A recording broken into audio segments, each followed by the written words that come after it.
नमस्कार साथियों, daily current affair show में आप सभी का बहुत-बहुत स्वागत है। साथियों, आज 10 दिसंबर 2025 की तारीख है। आज का करंट अफेयर और उसका स्टैटिक जीके इस वीडियो में हम लोग पढ़ेंगे। उससे पहले साथियों, आज के दिवस पर थोड़ा-सा हम चर्चा करेंगे। आज 10 दिसंबर की तारीख है, रिवीजन भी किया जाएगा। उससे पहले हम लोग आज 10 दिसंबर 10 दिसंबर के दिवस पर बात करेंगे, जो हमारी परीक्षाओं में रहता है साथियों। 10 दिसंबर को विश्व मानवाधिकार दिवस मनाया जाता है पूरी दुनिया में। विश्व मानवाधिकार दिवस मनाया जाता है। विश्व मानवाधिकार दिवस की शुरुआत अगर पूछा जाए तो 1950 ईस्वी में हुई थी। 1950 ईस्वी में पहली बार विश्व मानवाधिकार दिवस मनाया गया, जो पूरी दुनिया में मनाया जाता है। ये क्यों मनाया जाता है तो याद रखिएगा, 10 दिसंबर, जनवरी नहीं चाहते, 10 दिसंबर 1948 ईस्वी को यूएनओ यानी कि संयुक्त राष्ट्र संघ ने कुछ सार्वभौमिक अधिकारों की घोषणा की थी। सार्वभौमिक अधिकार यानी यूनिवर्सल राइट की घोषणा की थी संयुक्त राष्ट्र संघ ने 1948 में 10 दिसंबर की तारीख को। इसी उपलक्ष्य में हर साल 10 दिसंबर को विश्व मानवाधिकार दिवस मनाया जाता है। सार्वभौमिक अधिकार क्या होता है? जो हर देश, काल और परिस्थिति में समान हो, उसी को बोलते हैं यूनिवर्सल राइट या सार्वभौमिक अधिकार।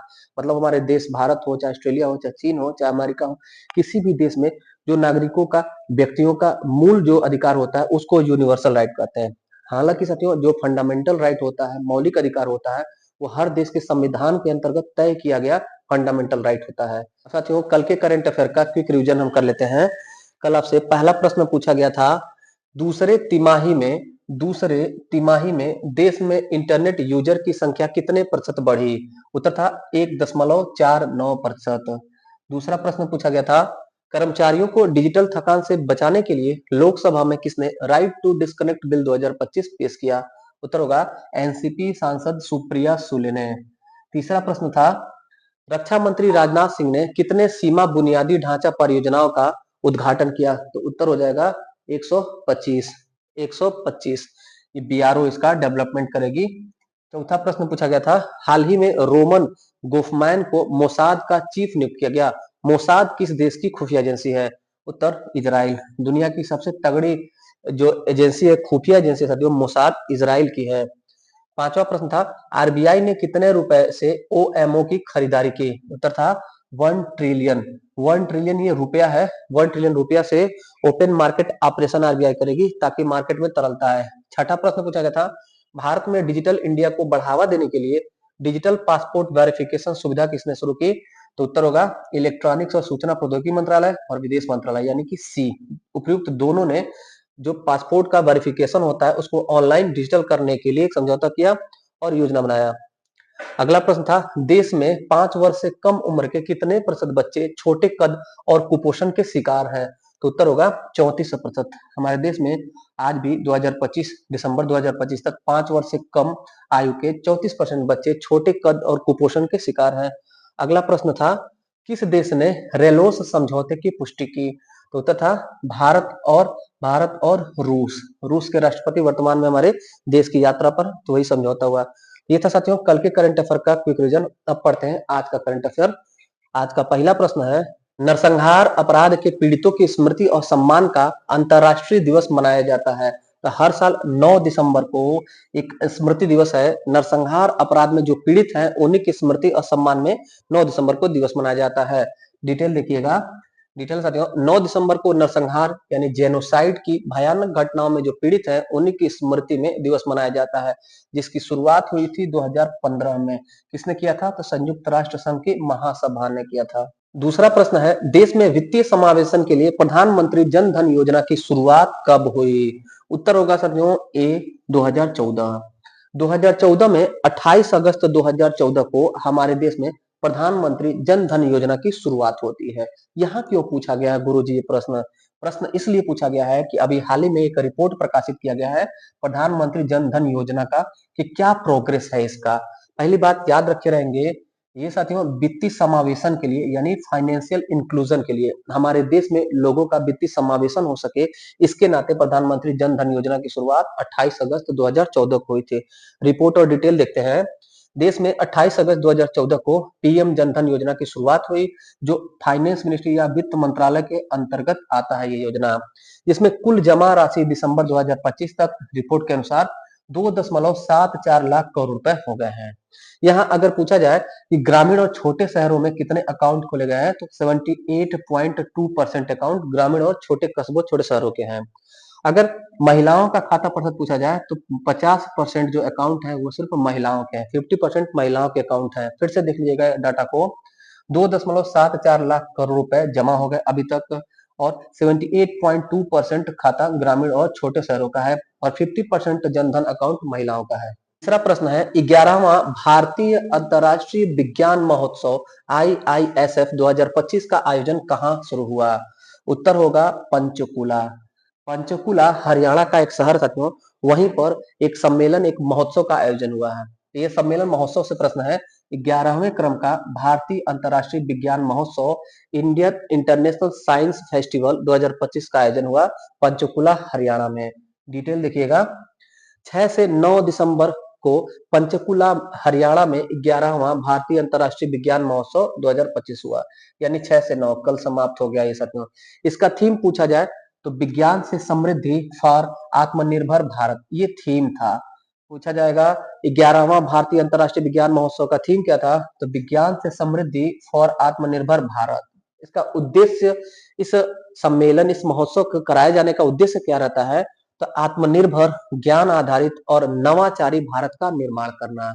चौथा प्रश्न पूछा गया है, पीएम मोदी द्वारा संचालित छात्रों और शिक्षकों को सकारात्मक एवं तनाव मुक्त रखने वाला परीक्षा पे चर्चा का 9वां संस्करण कब आयोजित होगा? याद रहे, जनवरी 2026 में। जनवरी 2026 में एक कार्यक्रम का आयोजन होगा, जिसका संचालन हमारे देश के प्रधानमंत्री मोदी जी, आदरणीय प्रधानमंत्री मोदी जी करते हैं। इसमें होता क्या है, टारगेट क्या है, तो छात्र और जो शिक्षक होते हैं उनको सकारात्मक और तनाव मुक्त रखने वाला परीक्षा पर चर्चा हो, डिस्कशन हो, ताकि वो जो है परीक्षा का तनाव ज्यादा न ले सके। डिटेल देखिएगा, समझ में आएगा चीज।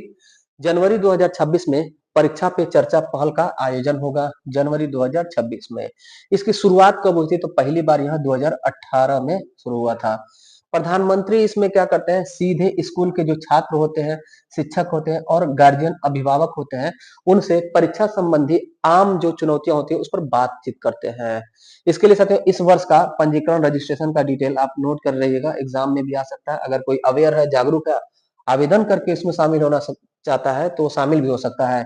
1 दिसंबर 2025 से 11 जनवरी 2026 तक इसका पंजीकरण का डेट है साथियों। इसमें वही लोग भाग ले सकते हैं जो कक्षा 6 से 12वीं तक पढ़ाई कर रहे हैं। इसके शिक्षक, स्टूडेंट और अभिभावक, मतलब कक्षा 6 से 12 तक पढ़ने वाला स्टूडेंट और पढ़ाने वाले टीचर और उनके गार्जियन ही सिर्फ इसमें पार्टिसिपेट कर सकते हैं। पांचवा प्रश्न पूछा गया है, इंडिगो एयरलाइंस के सीईओ कौन है? उत्तर होगा साथियों सी, पीटर एल्बर्स।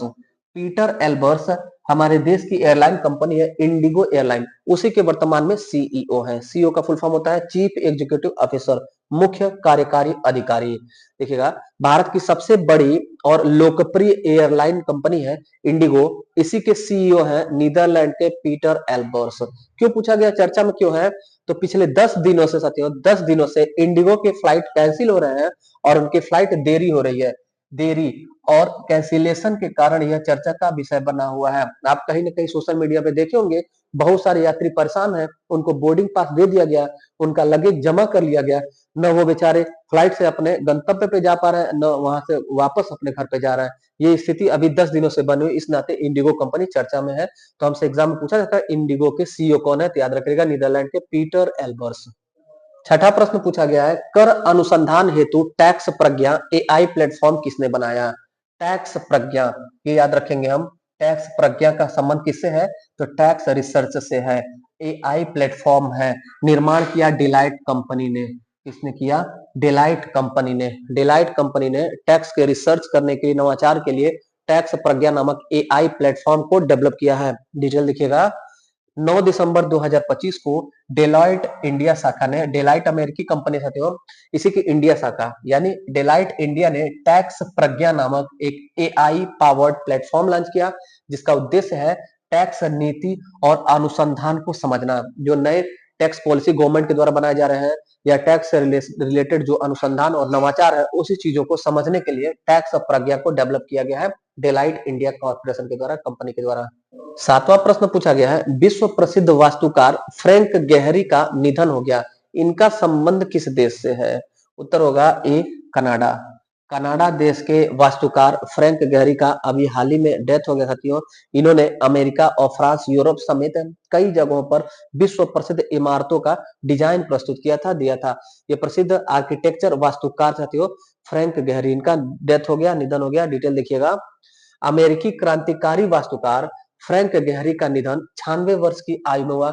इनका जन्म कनाडा में हुआ था। ये कनाडा के हैं और कनाडा साथियों उत्तरी अमेरिका महाद्वीप का है। इस नाते लिखा है अमेरिकी क्रांतिकारी वास्तुकार। आठवां प्रश्न पूछा गया है, निम्नलिखित में से कौन सा सही सुमेलित नहीं है?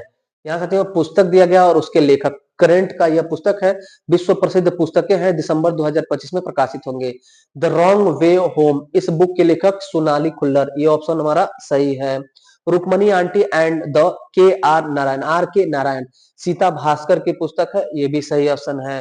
केसरिया, केसरिया डॉक्टर के एस चौहान की पुस्तक है, ये भी सही है। हमारा उत्तर हो जाएगा D, no one aboard. No one aboard Christina Kovac की पुस्तक नहीं है साथियों। उत्तर हमारा होगा, उत्तर होगा डी। डिटेल देखिएगा, डिटेल देखिएगा। जो नो वन अबोर्ड बुक है उसके लेखक है एमी मैगवायर। एक और पुस्तक है, याद रखेंगे आप, watch us fall, Christina Kovac, Christina Kovac की है वॉच अस फॉल। और एमी मैगवायर की पुस्तक है नो वन अबोर्ड। बाकी देखिएगा फिर से, केसरिया पुस्तक के लेखक doctor K S Chauhan, Rukmani aunty and the के आर के नारायण सीता भास्कर की पुस्तक है, और the wrong way home Sonali Khullar ji की पुस्तक है। नौवां और अंतिम करंट अफेयर पूछा गया है, क्रिकेट के तीनों प्रारूपों में शतक लगाने वाले छठे भारतीय खिलाड़ी बने। उत्तर होगा, उत्तर बी, यशस्वी जायसवाल। यशस्वी जायसवाल साथियों, इनके नाम एक इतिहास से कीर्तिमान जुड़ गया। यह हमारे भारत के छठे ऐसे खिलाड़ी बन गए जिन्होंने तीनों फॉर्मेट में शतक लगाया। तीन फॉर्मेट कौन होता है? एक साथियों टेस्ट होता है जो सबसे पुराना है, उसके बाद एक होता है ओडीआई वनडे जो 50 ओवर का होता है, लेकिन यह पूर्व में साथियों 60 ओवर का होता था, ये बदल के 50 ओवर कर दिया गया। और तीसरा नवीनतम फॉर्मेट है टी20। ये तीनों में शतक लगाने वाले टोटल 6 भारतीय खिलाड़ी हो गए। आज के डेट में छठे भारतीय खिलाड़ी बने हैं यशस्वी जायसवाल। बाकी को देखिएगा, बाकी को पहले जो थे सुरेश रैना, यानी कि अगर आपसे पूछा जाए कि प्रथम भारतीय क्रिकेटर कौन थे जिन्होंने तीनों फॉर्मेट में शतक लगाया, तो सुरेश रैना। दूसरे रोहित शर्मा, फिर केएल राहुल, और चौथे शुभमन गिल, पांचवें विराट कोहली, और छठे बन गए यशस्वी जायसवाल। ये था साथियों आज का 9 महत्वपूर्ण करंट अफेयर। कैसा लगा आज का क्लास? फीडबैक जरूर दीजिएगा। जो साथी पहली बार चैनल पर विजिट किए उन सभी का हृदय के गहराई से स्वागत है, वेलकम है। अपने चैनल से जुड़िए, गर्व श्री जीएस पढ़िए, हिंदी पढ़िए, करंट अफेयर पढ़िए, ज्ञान बढ़ाइए। मिलते फिर अगले क्लास में, तब तक के लिए धन्यवाद। जय हिंद।